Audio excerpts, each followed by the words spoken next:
दोस्तों 2031 तक इंडिया में लगभग 40% लोग मिडिल क्लास हो जाएंगे, यानी लगभग आधा इंडिया मिडिल क्लास में फंसा हुआ होगा। आपको क्या लगता है कि एक इंसान अगर मिडिल क्लास में पैदा होता है तो क्या वो मिडिल क्लास में ही रहकर मर जाएगा? और ऐसी क्या चीज है जिसने दुनिया के 500 मिलियन लोगों को मिडिल क्लास ट्रैप में फंसा कर रखा है? नहीं पता? चलो मैं बताता हूँ। एक साधारण और गरीब इंसान मिडिल क्लास से इसलिए नहीं निकल पाता कि वो कम पैसे कमाता है, वो मेहनत नहीं करता, बल्कि वो मिडिल क्लास ट्रैप से इसलिए बाहर नहीं निकल पाता क्योंकि उसके पास जितना पैसा है उसे ठीक से मैनेज ही नहीं कर पाता।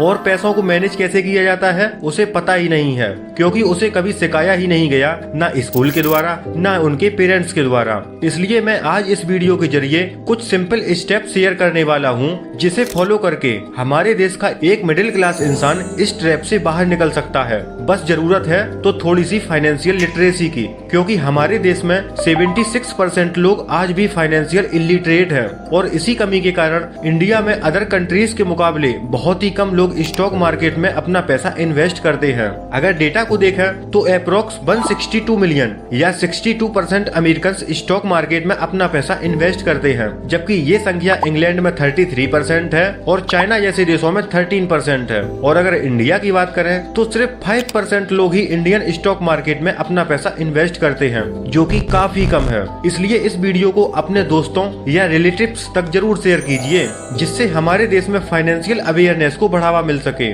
आज हम डेविड वाक की बुक द ऑटोमेटिक मिलियनियर से कुछ ऐसे टाइमलेस प्रिंसिपल सीखेंगे जो आपको मिडिल क्लास से बाहर निकालकर एक मिलियनियर बनने में काफी मदद करेंगे। इसलिए दोस्तों इस वीडियो में अंत तक बिल्कुल बने रहना, क्योंकि अधूरी जानकारी किसी के काम की नहीं होती। इस बुक के ऑथर प्रोफेशन से एक फाइनेंशियल एडवाइजर थे। उन्होंने 20s से ही अपनी नॉलेज को लोगों के साथ शेयर करना स्टार्ट कर दिया। वो अपनी नॉलेज को उन लोगों के साथ शेयर करते थे जो अपने 40s या 50s में थे।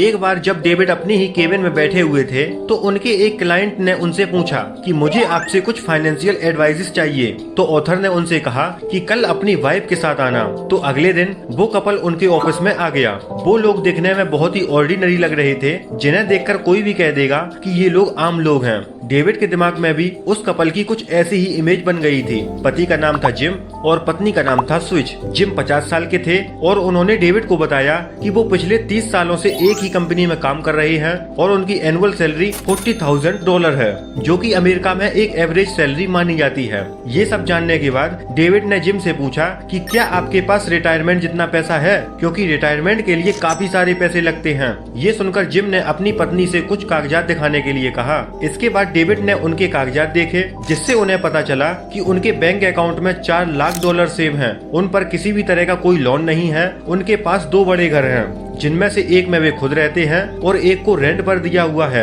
ये सब देखकर डेविड ने उनसे पूछा कि ये सब तो ठीक है, पर आपके बच्चों के खर्चे तो होंगे। जिसके जवाब में जिम ने बताया कि उनके बच्चे अब कॉलेज में हैं, वो अपना खर्चा खुद उठा लेते हैं और बेसिकली उनके खर्चे एकदम लो थे और उनकी इनकम स्टेबल थी। जिसके बाद डेविड ने उनकी नेटवर्थ कैलकुलेट की तो उन्हें पता चला कि इनकी नेटवर्थ तो $1 मिलियन से भी ज्यादा है। अपनी आंखों से ये नंबर्स देखकर उन्हें शौक लगा कि कैसे इस कपल ने एक एवरेज सैलरी कर एक मिलेनियर बन गया। जिसके बाद डेविड को लगा कि ये चीजें इन्हें सिखाने की बजाय इनसे मुझे सीखना चाहिए, क्योंकि जो मैं नॉर्मली लोगों को बता रहा हूँ ये कपल उन्हें प्रैक्टिकली कर रहा है। तो डेविड ने उनसे पूछा कि एक एवरेज सैलरी वाला इंसान एक मिलेनियर कैसे बन सकता है। जिसके रिस्पॉन्स में उस कपल ने डेविड को 5 लेसन सिखाए जो बहुत ही वैल्यूएबल थे। अब दोस्तों इस वीडियो को बिल्कुल भी स्किप मत करना, क्योंकि वो लेसन अब आप सीखने वाले हो। उन्होंने डेविड को पहला लेसन ये बताया कि पे योरसेल्फ फर्स्ट। जब जिम और स्विच हर महीने बजट बनाकर फिक्स्ड अमाउंट सेव करने का प्लान तो करते थे, लेकिन वो कर नहीं पाते थे और बार बार बजटिंग में फेल होने के बाद स्विच ने अपनी माँ से बात की और अपनी परेशानी बताई कि कैसे वो हर बार बजट बनाती है पर वो हमेशा एक फिक्स्ड अमाउंट सेव करने में फेल हो जाती है। तो स्विच की मदर ने स्विच को पे योरसेल्फ फर्स्ट के रूल के बारे में बताया। उन्होंने बताया कि सेविंग वाले अमाउंट को सबसे पहले अलग कर देना चाहिए और बचे हुए पैसे अपने नीड्स और वांट्स के लिए खर्च करने चाहिए, क्योंकि बजट बनाकर सेविंग करना मुश्किल होता है। क्योंकि जब हमारे हाथों में पैसा होता है तो हम लॉजिक से नहीं बल्कि इमोशन से सोचते हैं, और जहां इमोशन से सोचते हैं वहां पर खर्चा पक्का है। इस एडवाइस के बाद जिम और स्विच ने पे योरसेल्फ फर्स्ट के कंसेप्ट को आंख बंद करके अप्लाई किया और ये चीज उनके काम आई। आई एम श्योर हम सब लोग भी ये गलती जरूर करते हैं। जो मन में आया खरीद लिया, EMI पर महंगा फोन ले लिया, सैलरी आते ही ट्रिप प्लान कर लिया, उधार लेकर क्लबिंग चले गए। क्या आपको पता है कि हम ये सब इम्पल्सिव डिसीजन क्यों लेते हैं? क्योंकि हमारे दिमाग में डाल दिया गया है कि हम सब एक बार जीते हैं, तो जो मन में आए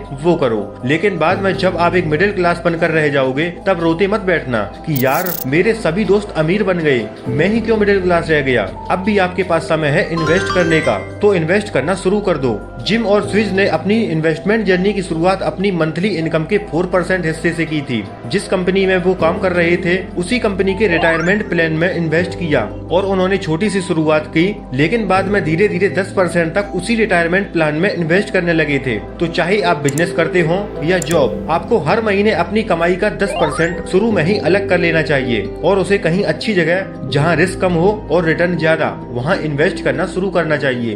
दूसरा लेसन जो उन्होंने डेविड को सिखाया वो था put it on automatic. Gym और स्विच के लिए सैलरी का एक हिस्सा सेव करके इन्वेस्ट करना काफी आसान हो गया था, क्योंकि ना वो स्टॉक मार्केट में अपना पैसा इन्वेस्ट करते थे और न ही म्यूचुअल फंड में, बल्कि वो तो अपने ही कंपनी के रिटायरमेंट प्लान में इन्वेस्ट कर रहे थे, जिससे उनके पास उनके पैसे कट के यानी कि इन्वेस्ट होने के बाद ही आते थे। इसलिए वे बिना कोई स्किप किए वे हर महीने 10% इन्वेस्ट कर पाए। तो दोस्तों, सबसे पहले अपनी बैंक अकाउंट की सेटिंग में जाओ और 10% अपनी इनकम को अलग करके इन्वेस्ट करने का ऑटोमेटिक ऑप्शन स्टार्ट कर दो। तीसरा लेसन जो उन्होंने बताया वो था the latte factor. The latte factor एक बहुत ही फेमस टर्म है फाइनेंशियल वर्ल्ड का। अमेरिका में लोग अपने दिन की शुरुआत कॉफी पीकर करते हैं। वो रोज 10 से 20 डॉलर कॉफी में ही खर्च कर देते हैं। वैसे ही इंडिया में लोग चाय पर खर्चा कर देते हैं, हालांकि 10-20 डॉलर तो नहीं पर 100-200 रुपए जरूर खर्च कर देते हैं। द लाटे फैक्टर का सिंपल मतलब यही होता है कि फिजूल खर्च। एक एग्जाम्पल से समझते हैं कि आप कॉफी बनाकर घर पर पी सकते हो, लेकिन इसकी जगह अगर आप रोज स्टारबक्स से कॉफी पी रहे हो तो ये फिजूल खर्च होगा। सिंपल भाषा में कहें तो आप अपने पैसों को आग में डाल रहे हो, जैसे smoking, drinking, coffee, fast food. ये खर्चे अगर आप रोज कर रहे हो तो सच में आप अपने पैसों को बर्बाद कर रहे हो और इसे ही द लाटे फैक्टर कहा जाता है। हमें पता भी नहीं चलता कि हम लोग इन छोटी छोटी चीजों में बहुत सारा पैसा खर्च कर देते हैं। जैसे मान लो अगर आप एक दिन में लगभग 300 रुपए स्मोकिंग, फास्ट फूड इन सब में खर्चा कर रहे हो तो असल में वो साल के लगभग 1 लाख और 10 साल में लगभग 10 लाख रुपए के आसपास खर्च कर दोगे। अब अगर आप ही सोचो, अगर आपने ये रुपए बचाकर कहीं इन्वेस्ट किए होते तो आपकी रिटायरमेंट एज तक आपके पास 40 से 50 लाख रुपए होते।